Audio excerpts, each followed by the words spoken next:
இருக்கு. கர்நாடகாவிலிருந்து வந்த ஒரு சமூகம் தேனி மாவட்டத்தில் உள்ள கோம்பைங்கிற இடத்துல வந்து தங்கினப்போ உருவானது தான் இந்த ப்ரீடு. நம்ம மருது பாண்டியர்களோட ஃபேவரட் ப்ரீடு இந்த கோம்பை.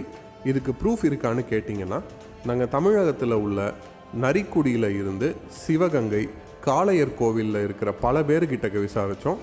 அவங்க இந்த கோம்பை தான் மருது பாண்டியர்கள் வளர்த்ததுன்னு ஆணித்தனமாக சொல்கிறாங்க. இந்தியாவில் வெள்ளையர்களுக்கு எதிராக ஃபஸ்ட்டு வார் டிக்ளரேஷன் கொடுத்தவங்க இந்த மருது பாண்டியர்கள். அவங்க சும்மாவா இதை யூஸ் பண்ணியிருப்பாங்கன்னு நினைக்கிறீங்க?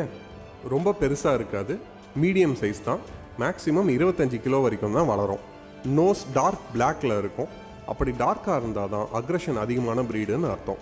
பழமையான ஒரிஜினல் ப்ரீட்னா நோஸ் அப்புறம் டெயிலில் பிளாக் லைன்ஸ் இருக்கணும். முக்கியமாக 4 மாதம் வரைக்கும் ஒரிஜினல் ப்ரீடு தானான்னு கண்டுபிடிக்க முடியாது. குட்டியில் எல்லா நாயும் நல்லா தான் இருக்கும். கிராஸ் ப்ரீட் வளரும்போது தான் தெரியும். செஸ்ட் நல்லா அகலமாக விரிஞ்சு இருக்கும். ரோடியேஷன்